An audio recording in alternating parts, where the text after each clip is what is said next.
एक छोटे से जंगल में एक चिड़िया का बच्चा घोंसला में बैठकर रो रहा होता है।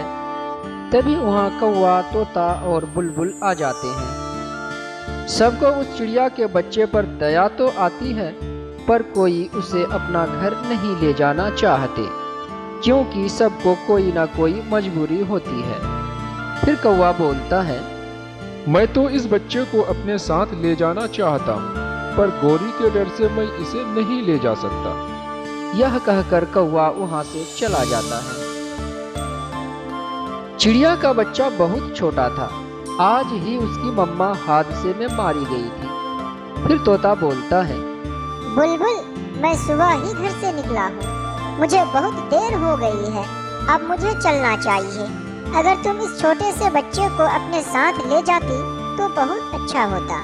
और फिर तोता भी वहां से चला जाता है। फिर बुलबुल ही सिर्फ उस बच्चे के पास रह जाती है। तब बच्चा बुलबुल से बोलता है, मेरी मम्मा नहीं आएगी क्या? नहीं बेटा, अब तुम्हारी मम्मा जहाँ चली गई है वह फिर वहाँ से कभी नहीं आ सकती।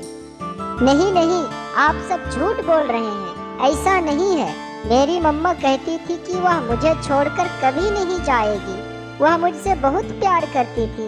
अगर मेरी मम्मा को मुझे छोड़कर जाना ही होता तो वह मुझे जरूर बता कर जाती। नहीं बेटा नहीं, ऐसा नहीं है। तुम्हारे मम्मा के पास तुम्हें बताने का समय ही नहीं था। जब हम भोजन लेकर वापस आ रहे थे तो एक शिकारी चील ने उसे मार दिया। मैं आपकी बात कभी नहीं मानूंगा कि मम्मा नहीं आएगी। मेरी मम्मा जरूर वापस आएगी। मुझे बहुत तेज भूख लगी है।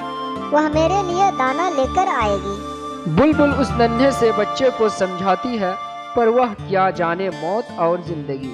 वह तो सिर्फ एक ही रट लगाए बैठा था कि उसकी माँ उसके लिए दाना लेकर आएगी। बुलबुल भी अब जाना चाहती थी, पर वह नन्ही जान को छोड़कर जा नहीं पा रही थी। उसको उस पर बहुत दया आ रही थी। बेटे, मेरे पास कुछ दाने हैं, ये तुम खा लो और सो जाओ। मुझे भी अब जाना है, देर हो रही है। अगर मेरे बस में होता तो तुम्हें जरूर अपने साथ ले जाती। यह कहकर वह वहां से चली जाती है। मैं मम्मा के बिना कभी नहीं दाना खाया। मैं ये दाना नहीं खाऊंगा। फिर वह नन्हा चिड़िया का बच्चा रोने लगता है। पूरे जंगल में उसकी आवाज गूंजने लगती है। तभी एक चिड़िया उसकी आवाज सुनती है और फिर वहां आ जाती है। बेटा, तुम कौन हो? तुम यहाँ अकेला क्यों रो रहे हो? तुम्हारी मम्मा कहाँ है? मैं कुक्कू हूँ। मेरी मम्मा मुझे रखकर मेरे लिए दाना लाने गई है, पर वह अब तक नहीं आई। मुझे बहुत भूख लगी है। तुम्हारे पास तो दाना देख रही हूँ। ये दाना कौन लेकर आया है? ये दाना बुलबुल आंटी यहाँ रख कर गई है। बुलबुल आंटी? वह मेरी ही जंगल में जो रहती है, वही बुलबुल आंटी ना बेटा? हाँ, वही बुलबुल आंटी। बच्चे की बात सुनकर वह समझ जाती है कि यह उस टूनी का बच्चा है जिसे आज सुबह चील ने मार डाला है। बेटा, बहादुर बच्चे नहीं रोते। हिम्मत से काम लो। रो नहीं तो क्या करो? बुलबुल आंटी कह रही थी कि वह जिस जगह गई है अब वह वहाँ से वापस नहीं आ सकती। मैं उसके बिना कैसे रह पाऊंगा? देखो बेटा, यह कुदरत का नियम है। जो भी पैदा होता है उसे एक ना एक दिन जाना ही होता है। मुझे भी जाना है, यहाँ तक कि तुमको भी एक दिन जाना है। इसलिए बेटा, सब्र करो और ये दाना खा लो और हिम्मत से काम लो। जो चले गए हैं उसके बारे सोच सोच कर अपनी जिंदगी बर्बाद मत करो बेटे। तुम्हें अपनी जिंदगी खुद से जीना होगा। यह कहकर वह चिड़िया वहां से चली जाती है। हाँ, मैं समझ गया। अब मैं नहीं रोऊंगा। मैं हिम्मत से काम लूंगा और मैं अपनी जिंदगी जीऊंगा। यह कहकर वह सो जाता है। और इधर बुलबुल चिड़िया अपने घोंसले में अपने पति से बोलती है, अगर आप कहे तो मैं कुक्कू को अपने घर ले आऊं। वह बहुत छोटा है। ऐसा कभी नहीं हो सकता।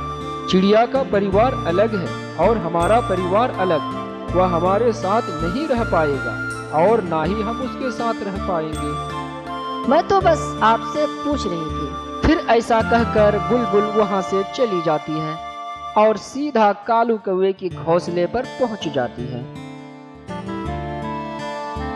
कालू भैया, तुम्हारे तो बहुत अच्छे संबंध थे कुक्कू के मम्मा के साथ। मेरे पति नहीं मान रहे हैं, तुम तो उसे अपने घर लेकर आ जाओ।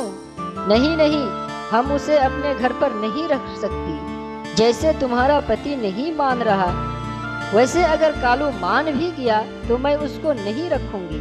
हमसे तो अपना ही भोजन नहीं जुट पाता है, उसके लिए भोजन कहाँ से लाकर देंगे। गौरी ठीक बोल रही है बुलबुल। उसको यहाँ लाकर भूखा रखने से अच्छा है कि उसे हम अपनी हाल पर छोड़ दें, ताकि वह परिस्थिति का सामना कर पाए। अगर उसके भाग्य में अच्छा लिखा रहेगा तो उसे अच्छा जरूर मिलेगा। फिर कालू कौवा चुप हो जाता है और बुलबुल वहां से चली जाती है।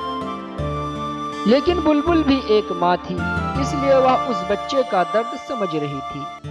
पूरे जंगल में वह एक ही पक्षी था जिसको कुक्कू की चिंता थी। वह दिन भर दाना जमा करती और शाम होने पर वह सबसे पहले कुक्कू के पास जाती।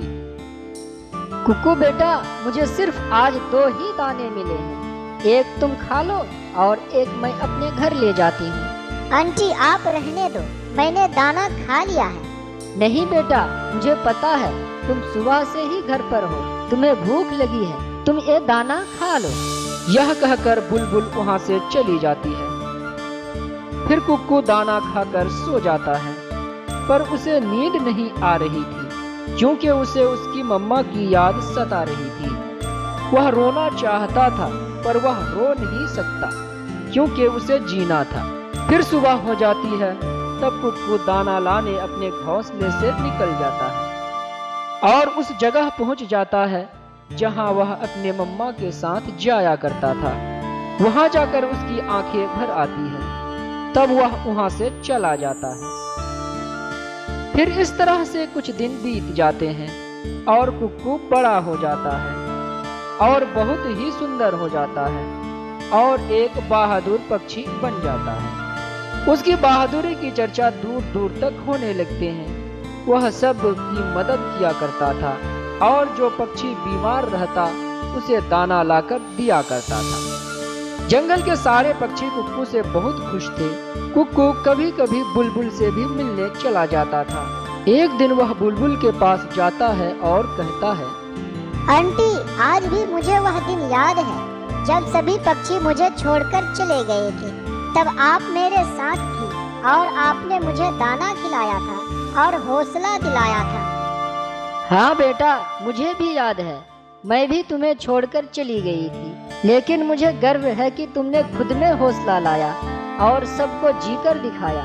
सारे पक्षियों को तुम पर गर्व है। हाँ आंटी, ये हौसला मुझे मेरी मम्मा ने दिया था कि मैं उसका बहादुर बेटा हूँ और मैं उसको बहादुर बेटा बनकर दिखाया। मैंने सारी पक्षियों की मदद भी की।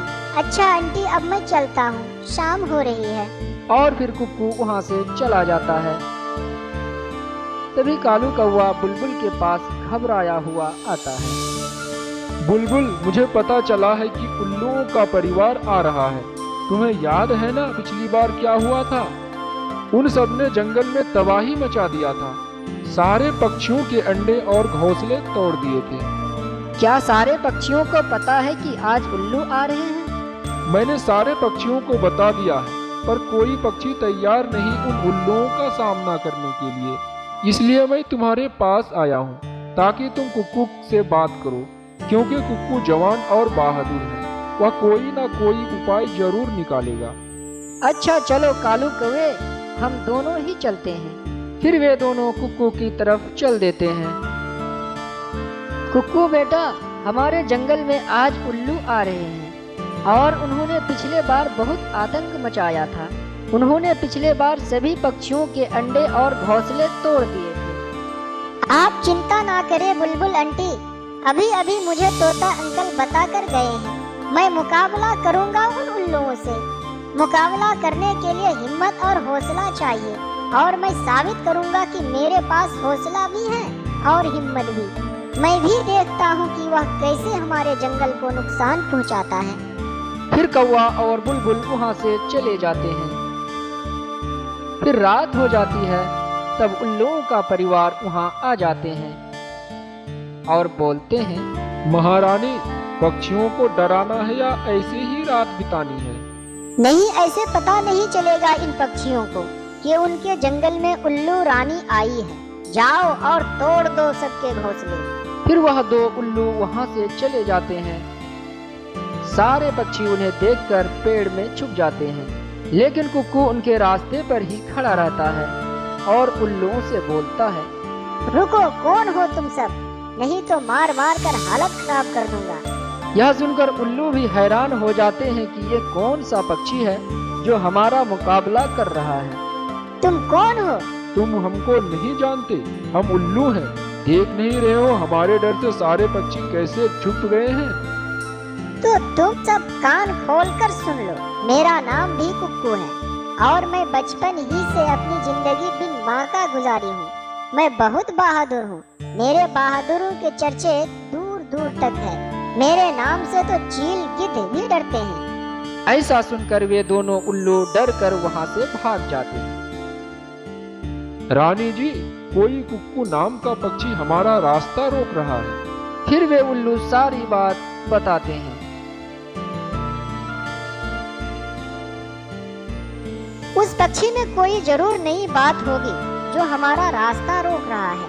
हमें अपनी जान बचाकर भागनी चाहिए। फिर वे उल्लू जंगल छोड़कर भाग जाते हैं। दूसरी तरफ जंगल के सभी पक्षी बहुत खुश थे क्योंकि कुक्कू ने सभी के घोंसले बचा लिए थे। किसी जंगल में बहुत से पक्षियां रहा करते थे। उसी जंगल में टोनी चिड़िया अपने दो छोटे छोटे बच्चों के साथ रहती थी। एक दिन टोनी चिड़िया अपने बच्चों से कहती है, मेरे प्यारे बच्चों, मैं भोजन लाने बाहर जा रही हूँ। तुम दोनों घोंसले में ही रहना, कहीं बाहर मत जाना। मैं जल्दी वापस आ जाऊंगी। ठीक है मम्मा, हम बाहर नहीं जाएंगे। उसके बाद वह भोजन ढूंढने बाहर चली जाती है। कुछ दूर जाने के बाद उसे एक खतरनाक शिकारी चील दिखाई देता है। अरे बाप रे, ये तो मेरी तरफ आ रहा है। मुझे जल्दी कहीं छुपना होगा, नहीं तो ये मुझे जान से मार डालेंगे।